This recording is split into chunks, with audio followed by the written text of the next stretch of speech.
Today we're going to cover the following topics. We're going to learn about raised beds and their benefits. We're going to learn and interpret criteria for building a raised bed on your site. Not every yard is flat, right? We're going to learn the steps to make an unframed raised bed, gain knowledge of the materials that you can use to make a raised bed, and make sure that they're safe. We're also going to learn about the soil for your new framed bed. And lastly, we're going to have some tips and tricks for extending your growing season, coping with the excess summer heat, some plant choices, and maybe even outsmarting the pests in your raised beds. So raised beds have soil that is higher than the surrounding soil. They're usually small and surrounded by walkways. They're connected to the native soil, and they are a great alternative for yards that have challenges, whether it be the slope or your soil. Raised beds are really versatile and can be planted with vegetables, flowers, berries, or even shrubs. So while you're watching today, think about what your vision is. What are you wanting to plant? Hopefully, you'll see something today to help you get started. And when I'm gardening, I actually enjoy that whole journey, and I expect to hit a few bumps, maybe some detours along the road, but it's all a part of that process, and I just keep going. So raised beds provide a nice blank canvas. The soil conditions surrounding your home may not possess the desirable characteristics for growing flowers and produce. So let's build some raised beds. It's important to know that your raised bed is connected to the native soil. That's the dirt around your home. By adding compost and other soil products to that native soil, you can make it better for your growing conditions. Raised beds can be either framed or unframed.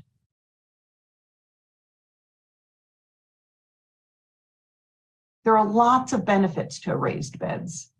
Better drainage keeps the roots of your plant healthy. It allows the water and the nutrients dissolved in that water to flow freely around the roots and be absorbed.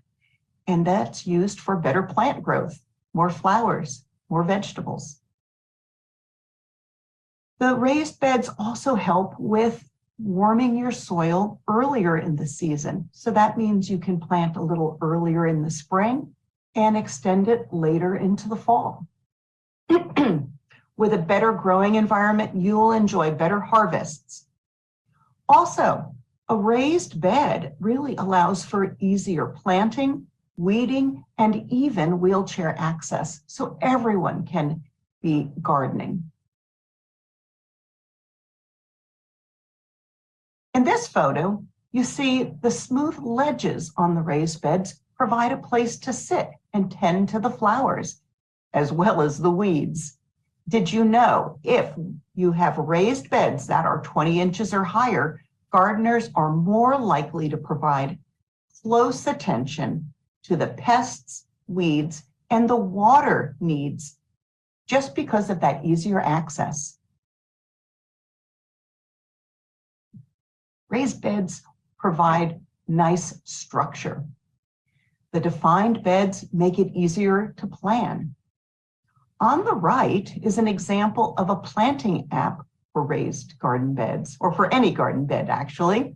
They're provided by seed companies online, and they're digital, and you can map out the size of your garden, the size of your rows, and it will give you some advice on how many plants to actually plant.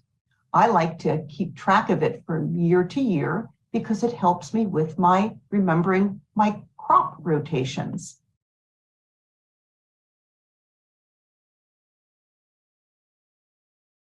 Location of your garden makes all the difference. Select a location with at least 8 hours of full sun. You can get away with 6 on many crops. A lot of community gardens have great locations with lots of sun, and the beds are already made. So if maybe building a garden bed is not in your future, you can find a nice community garden. Here in the Clackamas County, there's a good variety of community gardens, and I encourage you to pursue that.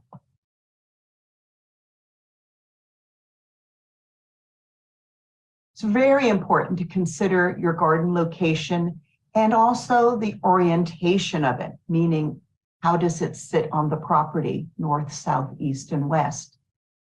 You will find the best results if you orient your garden bed in an east-west orientation, as in the diagram. And then you want to plant your tallest plants on the north side and your shortest plants on the south side. What's that look like? Well, this bed is oriented in an east-west manner, and it's getting the maximum sun exposure. This is intensive gardening. That's another advantage in a raised bed. You can do intensive gardening. It reduces your your weeds. In this one, you'll see the tallest plants like the tomatoes and the pea trellis and the climbing cucumbers are over on the north side, where the lower plants like the mint, the lettuce, and the kale are on the south side.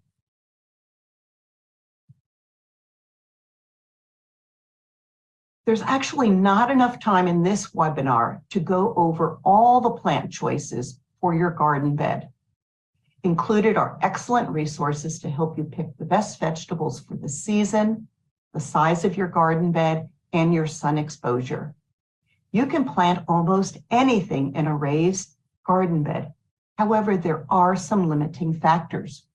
One is the depth of your garden bed. The other is the overall size of your garden bed. You might have to make some hard decisions what to plant and what not to plant. And then lastly, the sun exposure of your garden bed is definitely a limiting factor. So for a small garden bed, they're not really suitable for really large crops like corn, some tomato varieties, perhaps some squash varieties that really want to grow and wander, unless you're willing to allow them to grow out onto the ground around there. Another limiting factor is if your garden bed is short, if the height is not too tall, then you'll want to use vegetables that have a short or shallow root system, such as peas, herbs, and leafy vegetables. Same thing goes for flowers. Some flowers have a very deep root system. Some have a shallow root system. If your garden bed is short, you'll need to find ones with a shallow root system. If you've got a nice tall garden bed, you can handle vegetables that will send down those deep roots, such as tomatoes, broccoli, artichokes. So those are some of the things that you need to think about when you're planning your garden bed or when you're choosing one at a community center. How tall is it? How short is it?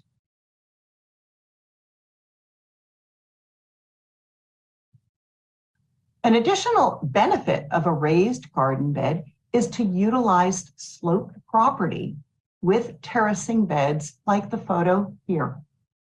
Take advantage of all the space on your property. Don't let that nice sunny hillside go to waste. Put in some garden beds and terrace them. Okay, so now let's take a look at your big decision. Are you going to build an unframed bed? It may be your budget, your garden location, or your skill set that will help you decide which kind of bed you're going to have. A framed one, or an unframed one, or a framed one. All right, so this is my absolute first attempt at creating a simple raised bed. I had done some reading, some research, and I just went for it. It doesn't have to be glamorous, but it needs to be functional so that you can grow the plants you want. This particular raised bed has a simple wooden frame that defines the edges, and it also helps to keep the weeds and the grass from encroaching into the bed. I was pretty happy with this as my first attempt.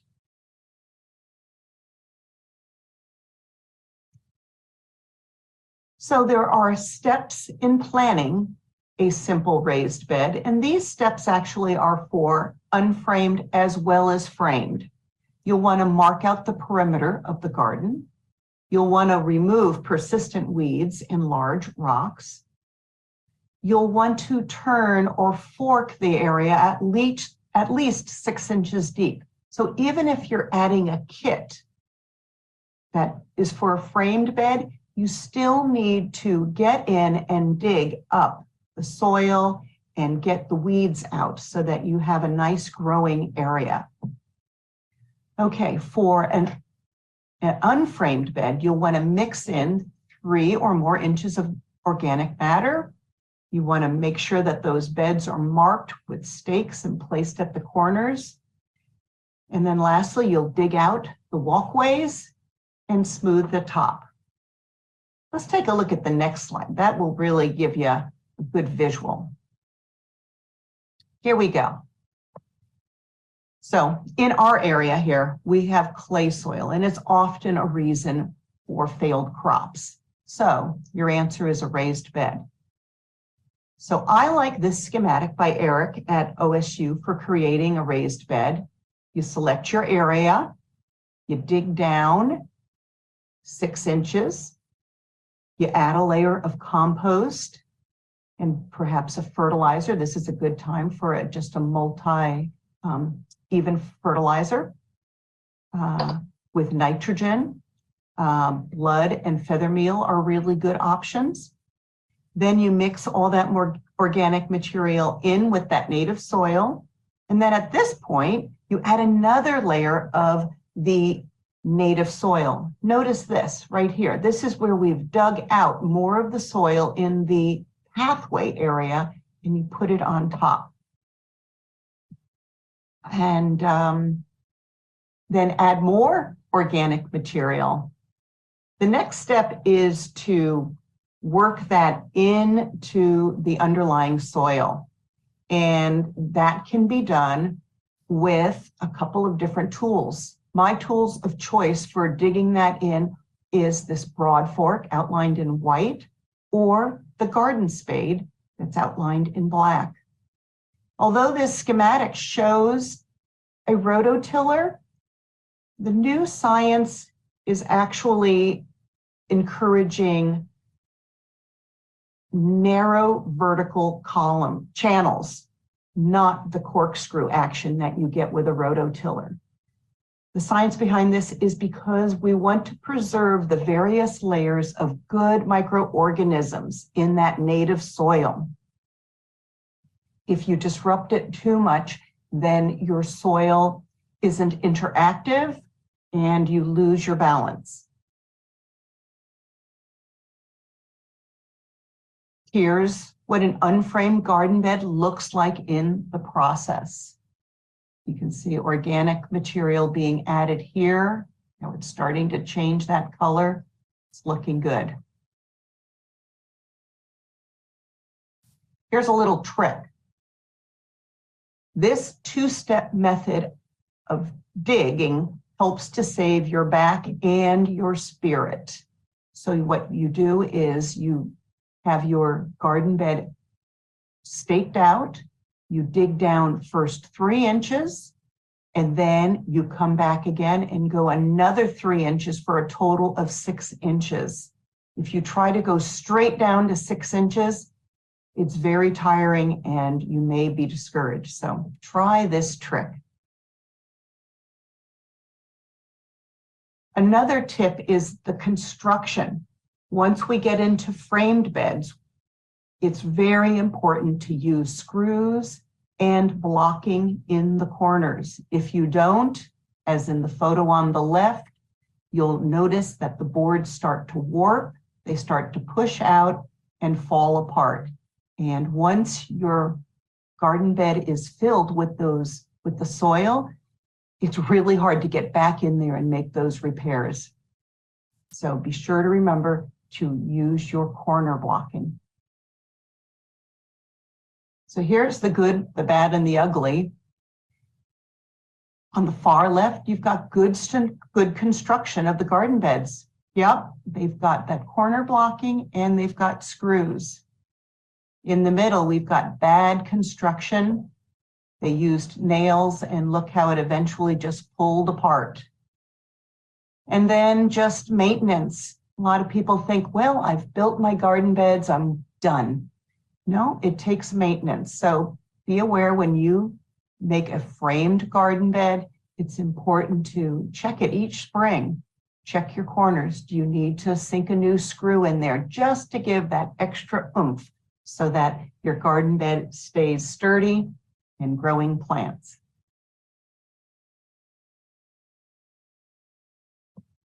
When establishing a new raised bed, planning and installing a watering system is worth doing at this point. You can put in a permanent drip system, but I garden at a community garden, so I can't install a permanent irrigation system. So in the spring, as you can see on the far left, I have installed soaker hoses, and then I attach, in the middle photo, I attach 2 hoses from my water source, and underneath that box is hiding a little dual timer, and that allows me to have my gardens watered on a regular basis, even when I'm not around. It's important to double check with your community garden whether you're allowed to tap into a hose. So just double check with the rules and regs there. Otherwise, you know, hand watering is a great activity for kids. Here's Eliana helping at her garden, and she loves to water the plants. But your plants are going to need water, so make sure that you plan for this. All right, so be sure to plan for walkways. And some things that you want to be thinking in your head as you plan for walkways are the aesthetics. What look are you looking for? What function are you looking for? And what kind of access do you need to have on these walkways? I've put up a chart here with some pros and cons, and I hope that helps you to sort out what might be a good material or what might not work for you. Plan walkways at least 3 feet wide. Think about those plants filled with vibrant and healthy growing plants. They will spill over, and the plants don't understand boundaries, and they will encroach on the walkway, and it becomes more of an obstacle course than a walkway. Another wonder of the walkways is it reduces compaction. And you've got a designated place to walk, and so do your visitors to the garden. And that helps. Compaction is a soil condition when the soil components lose the necessary air gaps. Remember, we talked about those gaps allow water to get in there. If you're stepping on your garden beds, whether they're raised or framed or unframed, you're going to be losing that fluffiness of the soil. Another thing to think about is smooth path surfaces enable gardeners with mobility challenges, or even maybe a baby stroller. A level pathway of brick, compacted sand, or gravel are best for those with a cane, walker, wheelchair. And I remember when I was babysitting my grandson, Henry, that the garden was my oasis during his nap time. I'd roll the stroller out onto the path, the hard path, and he got fresh air as he napped, and I had time to relax with my favorite pastime, gardening.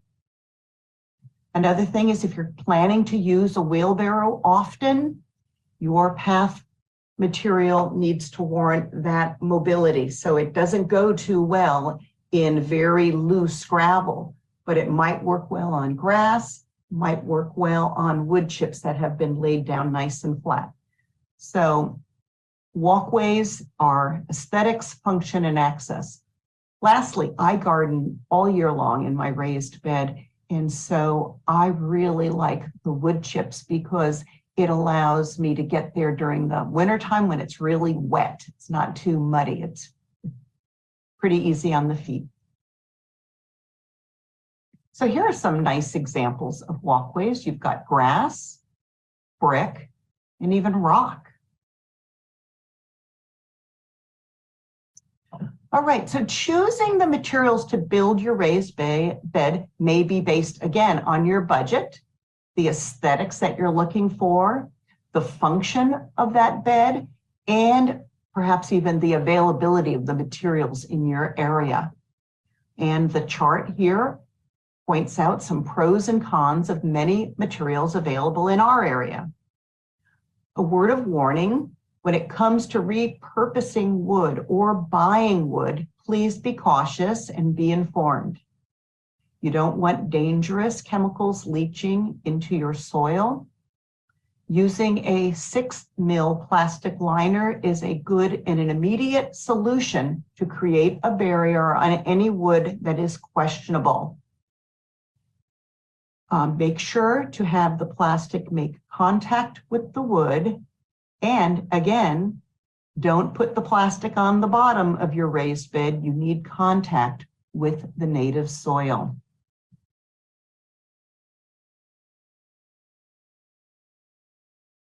I really love the photo on the left. I like how those rocks have been nestled into the slope to create a raised garden bed. It's awesome use of natural materials that may have been right there on your property. Concrete blocks are certainly sturdy, and both these materials are safe.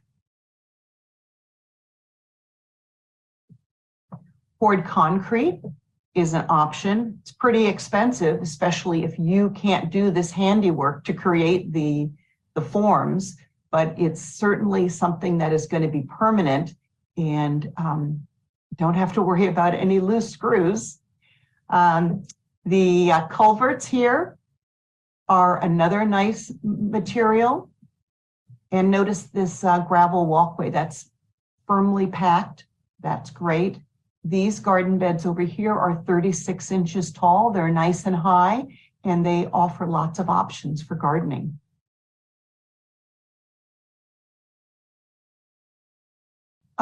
Make sure that anything that you're making in cement has effective drainage. And here you can see the gaps between the bricks, the blocks, and these culverts have holes.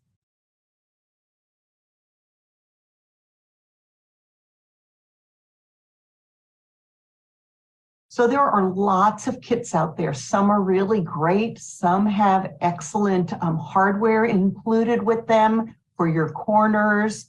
They have a variety of materials from wood to vinyl, metal, lots and lots of different kits. So again, think about what you want to grow and try and choose something that's going to suit your gardening needs.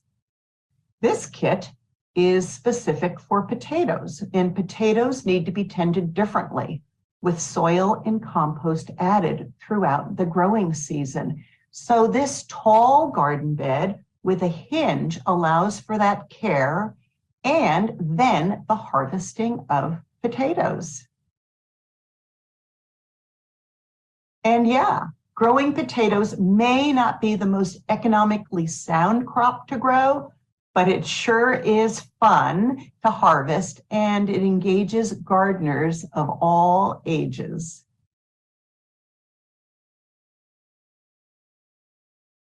So raised beds do best with a combination of native soil, amended soil products, and then compost, some organic material. It's really important to test your soil for pH. pH is critical for the well-being of your plants, your vegetables and flowers. A pH of 6.5 is optimum for most vegetables, but some have different needs, so be sure to do your research. Amendments can be added to soil that is not balanced. It's going to be free at our spring garden fair, which is coming up on May 6th and 7th at the Canby Event Center. Please bring a sample in a little baggie, label it with your name, drop it off at the pH testing site, and they will let you know what your pH is and some suggestions on how to amend your soil. It's a great resource right here in our own community, free of charge. Please come to the Spring Garden Fair.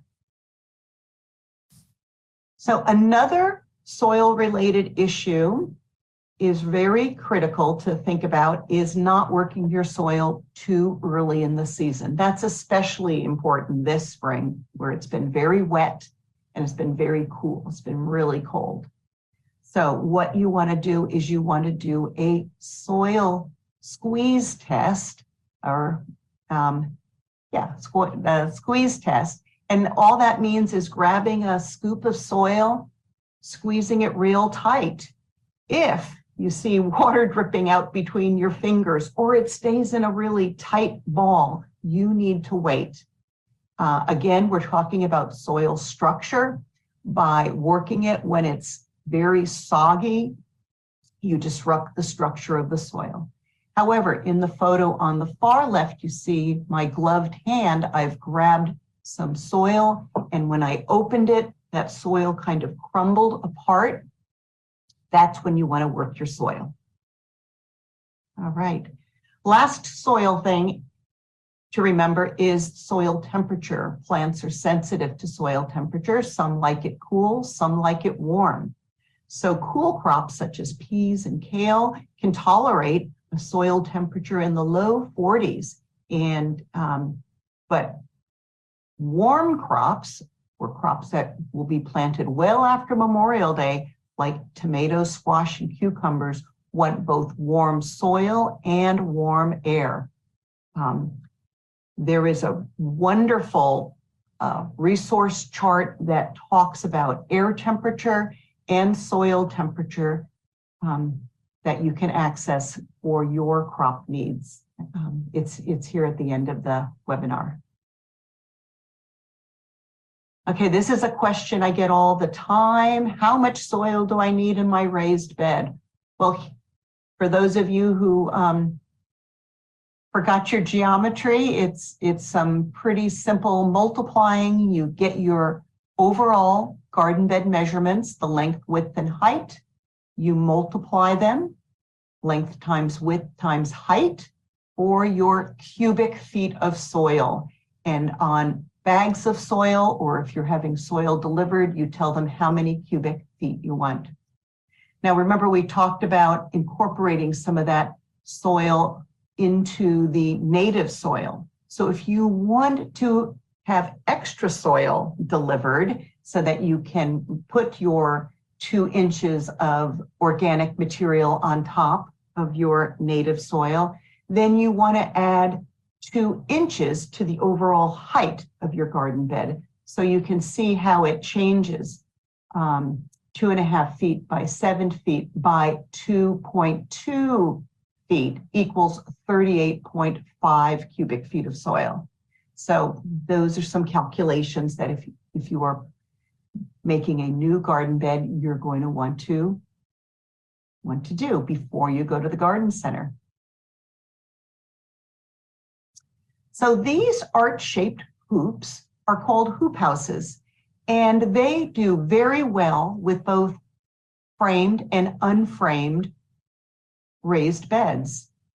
On the far left, the hoop houses are tension fitted into the sides of the raised beds. So you just place it on each side and then push it down into the soil until it feels secure. The arches should be placed approximately 3 to 4 feet apart, and they provide enough strength to hold row covers, tulle, shade cloth, or even clear plastic sheeting. If you're installing it into just an unframed bed, you will need to pound rebar into the sides of your garden bed or right at the edge of your walkway. And then the PVC pipe or the electrical conduit will fit right over that PVC. So here on the side, this is PVC. They also have an additional support at the top to keep them equal distance apart. Here's electrical conduit, and here is just 9-gauge wire. Again, your budget and your, what you can transport in a car might make a difference. When I bought my electrical conduit hoop house structures, they didn't fit in my car. I had to have my husband come and pick them up and throw them in the back of his truck.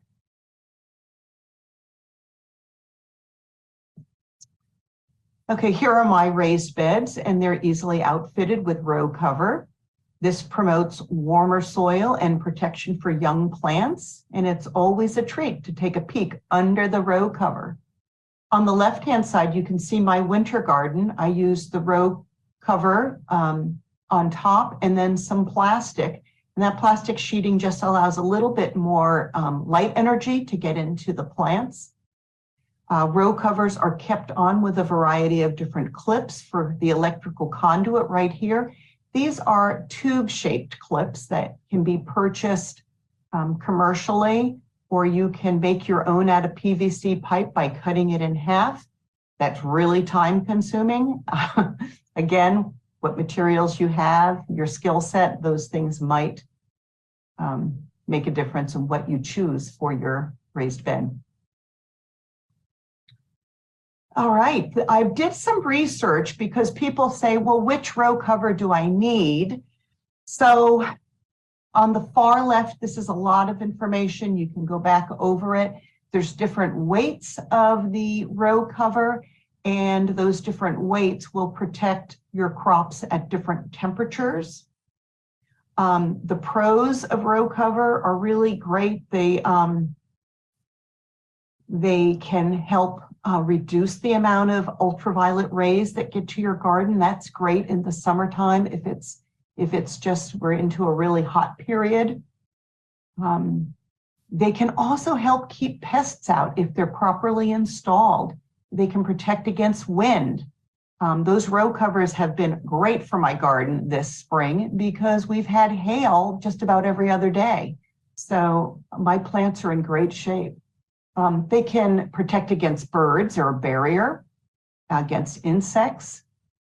And they come in a variety of widths, usually 5, 10, 25. So you'll need to determine how much row cover you need by either the width of your row, if you're doing floating row covers, which lay pretty much flat on your seedlings, or the circumference of the hoops. Hoop houses can deter other pests. On the left, the hoop house is equipped with some netting to keep deer from browsing. And then on the right, that purple netting is premium tulle. It has really small holes. It allows the rainwater to permeate, but it really keeps out those flying pests. And we've been able to keep the white flies out of our broccoli, which were a problem in the past. So tulle is wonderful to use. That happens to be purple because that was what was on sale. We kind of did a little test, and it didn't matter if it was white or purple or red. I think we had burgundy colored. They all grew about the same.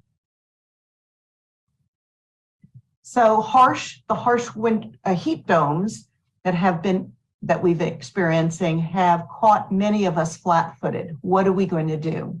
So this summer, you can be prepared with a variety of shade cloths that will decrease light transmission, and it's based on its rating. You just read what percentage of protection you want.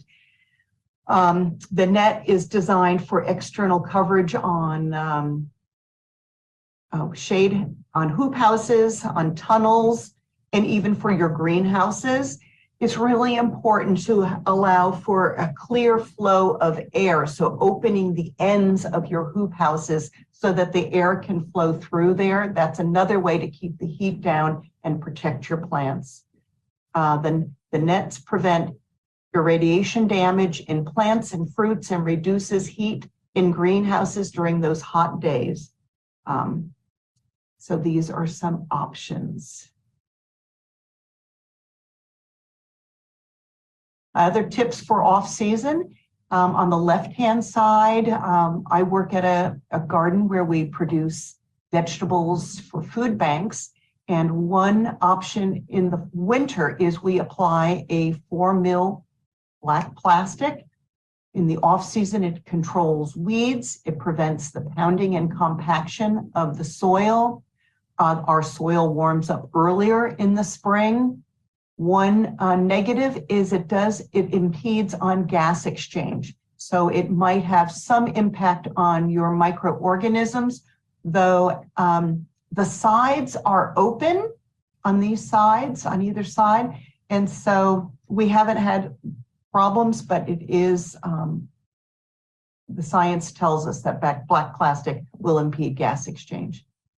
On the right-hand side, you can plant cover crops in a raised bed. No reason that you can't do what many of the other farmers are doing nationwide. Daikon radishes are great for soil conditioning, peas and clover, or nitrogen. And then in the spring, make sure to turn it under before the plant flowers and seeds. Otherwise, you're going to have a lot of weed problems. When you're growing or building your raised beds, plan for some attachments. So pictured here are supports for raspberry bushes, and the bars will keep them constrained and out of the walkways and flopping over when they start to fruit. A cold frame is another attachment that can be designed and fit into your raised bed. So create a space to plant your own starts. You'll notice that this raised bed has a nice wide space here. That's great for seeding. And my daughter utilizes a space behind her garage to grow in a raised bed. The beds are elevated 3 or 4 feet high to gain access to the sun.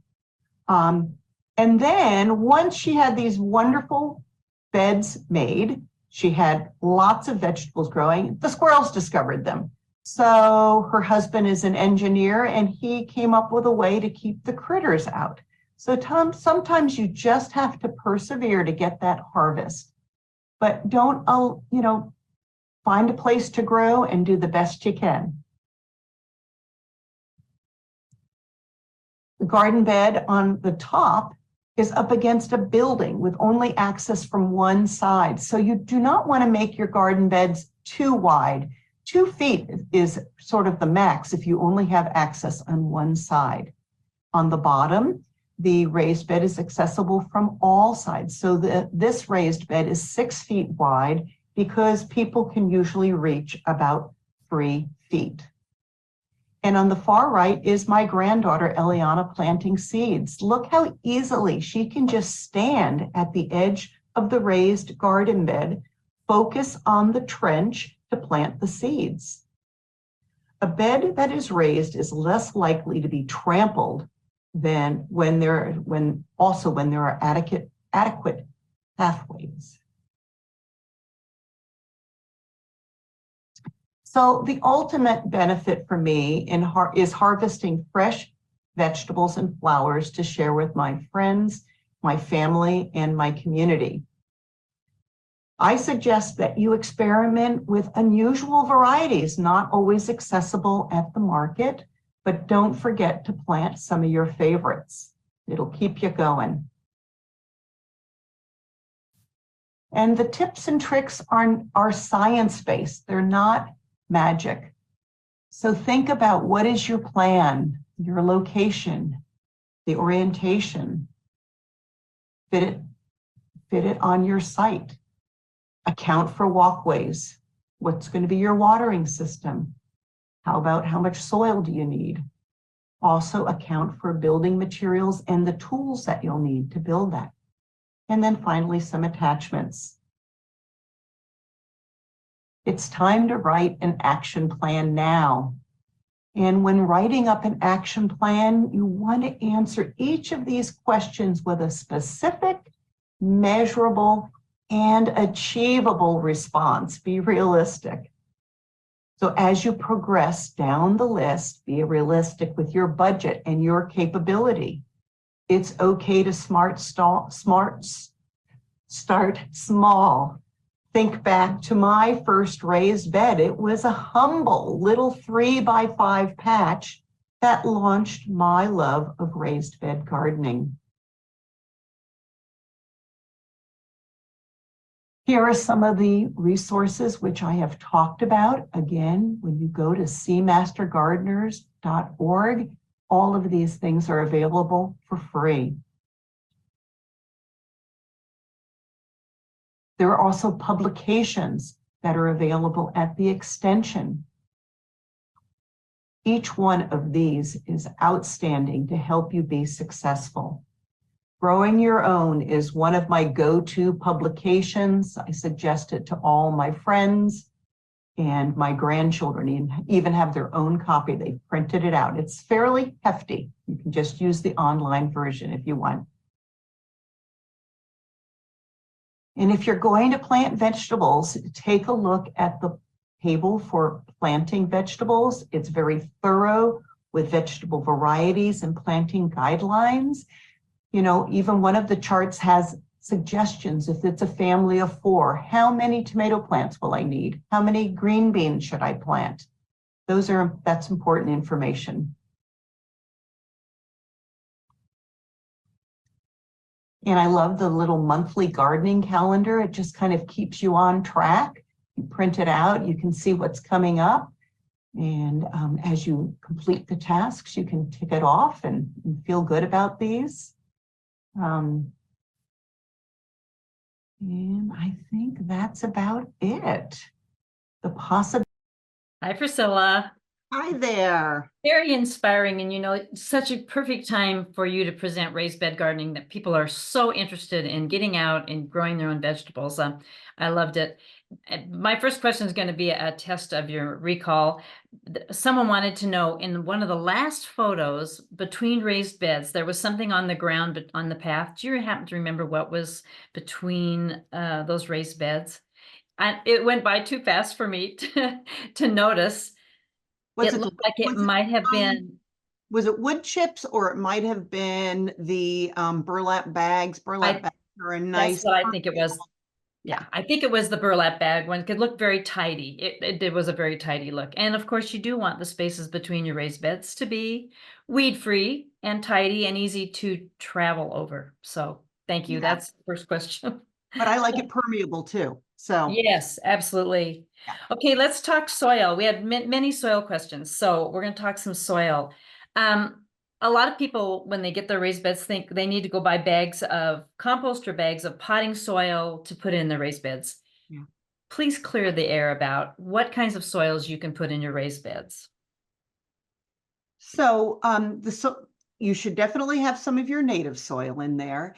And then depending on your capability, you can buy bags of raised bed soil at the big box stores or at your local hardware store, but that can get expensive.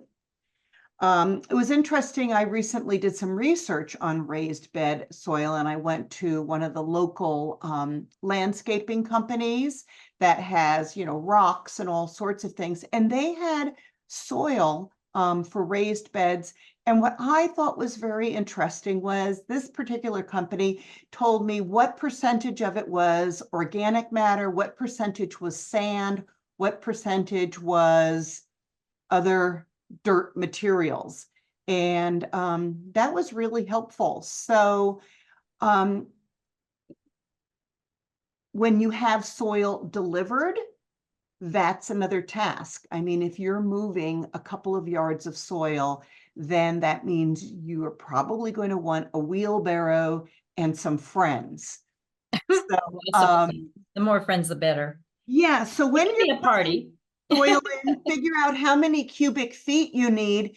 If it's not all that much, sometimes the bags are the way to go. If it's a huge amount, then you might want to look at having soil delivered and moving it to your location. Great answer. And one person was a little bit concerned, and they don't have a mounded raised bed. They have an enclosed raised bed of metal, and they are concerned, am I supposed to have contact with native soil? But I believe I'm correct, and correct me if I'm wrong, but it needs to have some native soil in it, but it does not have to have direct contact with native soil. It needs to have some components of native soil. I think he's using stock tanks, more stock tanks for his raised beds, so there's not direct contact. So if we really want to get nerdy about this, technically that is a container. That is a container garden. And hopefully he's got the holes pulled out and he's got good drainage. A raised bed does have direct contact with the native soil, but by adding native soil, he's doing great things to improve the microorganisms and the chemistry inside of the soil, because soil is a living, breathing material. You know, it's got lots of little microorganisms in there that are critical for healthy plants. So make sure that you've got great drainage in that stock tank, and adding your native soil is certainly going to add really good mineral content to your soil. Right. And it is going to pack down over time too, as you say, it's a container and it will lose volume as you raise vegetables in it. So accommodations for amending that as over time is going to be necessary also. Yeah. And Another, you can get, oh, sorry. over the course of time, you can take it to be analyzed from a chemical lab, not just for pH, but actually your content and the minerals that are in it. And so if you're having crop failure, then that might be a path to take. Good. That is a really good tip. I'm glad you said that. Okay, and it's a good segue because one of our viewers has, she's amended with organic material a lot, and now she feels like she has like 17% of organic material in her raised beds. What can she do to moderate that? She needs to do something. She feels like she has way too much compost. Yeah, and you know, people are surprised when we say don't have too much compost. So one of the things that could be done is you can add sand to that soil. That's one thing that can be mixed in with it. Or you can buy soil products that have little or no organic matter in it. And like I said, I recently saw that at one of the landscape companies soil, and they told us what was in it. And I did see a soil that had very low organic matter in it, but it was kind of chunky. So if I am going to buy that kind of material, I might make a screen and do some screening so that you're getting a fine texture that can then be incorporated into your soil. So yeah, too much compost, that can happen. So And I think we do get eager that we over compost. I mean, it's we think we're doing good, but when you just do it without checking the content of your soil, you're probably doing too much. I've been guilty of that. So, and if you're mulching, if you're putting a material on top and mulching, that eventually incorporates into that soil and builds it up.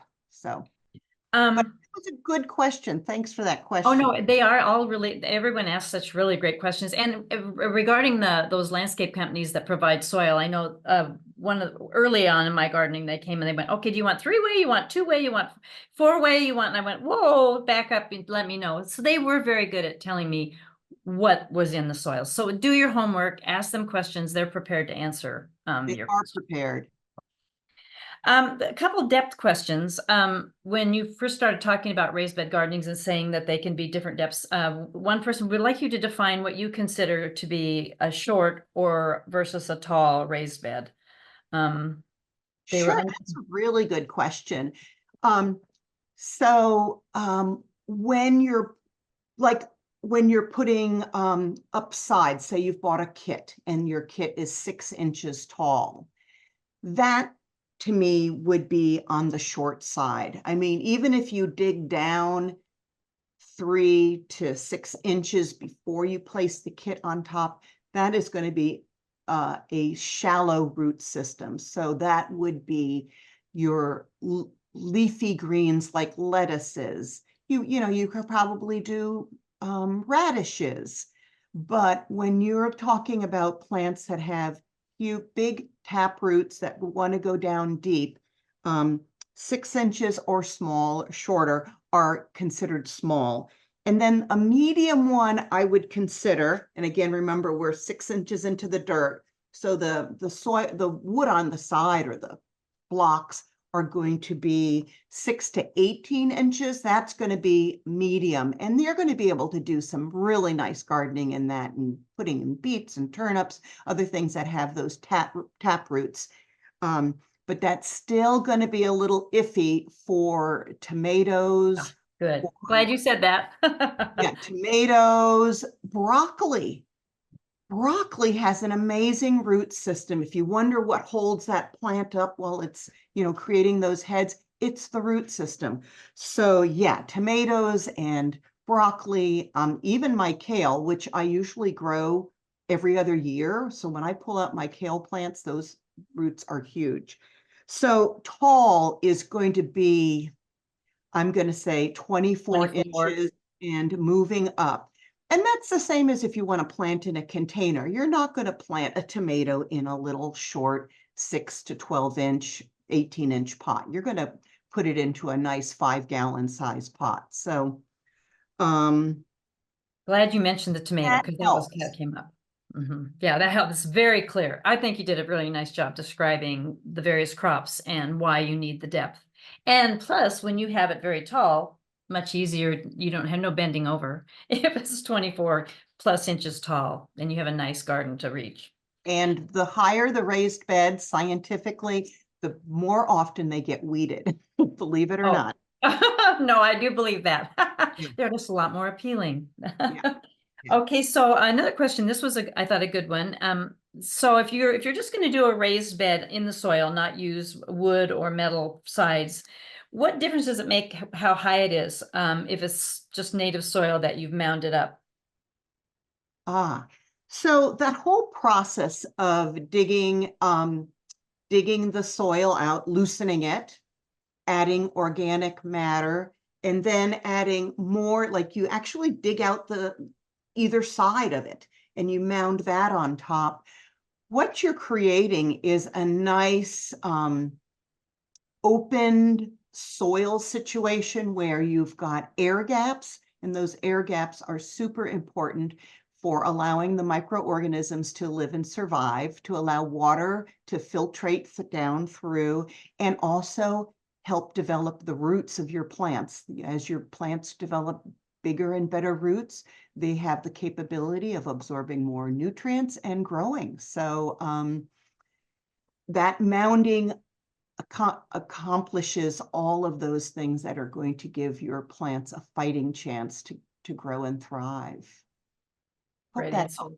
What do you think? Do you have I agree. That is the kind of vegetable gardening I did. I had mounded up my vegetable garden and I had great success with that. I could also use row cover. I could put in a structure and use row cover in that defined space. I found that a very successful way of gardening. Yeah. So we did have one question that's just in case you know. Have you seen those pH soil probes? Yes. Did you feel that it was accurate? This viewer wanted to know, are they accurate or should they send their soil to a company or should they seek out soil pH testing somewhere? Well, I did my own particular test and I tested pH with one of those probes and had gotten that as a gift from someone. I wondered if it worked. And then I also had my soil tested by the Clackamas Master Gardeners. And they were pretty darn close. It was pretty darn close. Oh, that's really good to know. Within 0.2, and 0.2 isn't going to kill anything unless maybe blueberries. Okay. but it was pretty true. close. Right, And true. that was my observation, because I wanted to know, oh, is this worth using? That is So, very good. I'm really glad I asked you that question. I almost didn't want to ask you because I felt like might be putting you on the spot, because sometimes you don't, but I'm glad to know you had experience with it and can give us some positive feedback to people who don't know whether they should purchase that item at the garden store or forget it. One last question, and then we have to wrap it up, but squirrels, and how do you protect your raised beds at the base from little critters getting inside? What is the best way? They wondered about a granite base, you know, of a granite rock base underneath. I know screening works, but what are your thoughts? yeah, mammals are actually one of the toughest pests, I think, because bugs, you can do things with bugs, you can protect with birds, but mammals, they have a little bit of a bigger brain, and they are tricky. Um, so prevention at the beginning with screening is always a great idea. And then, as my son-in-law and my daughter put in that fencing for the squirrels, that kept the big squirrels out, but then they had mice and other things that could travel around.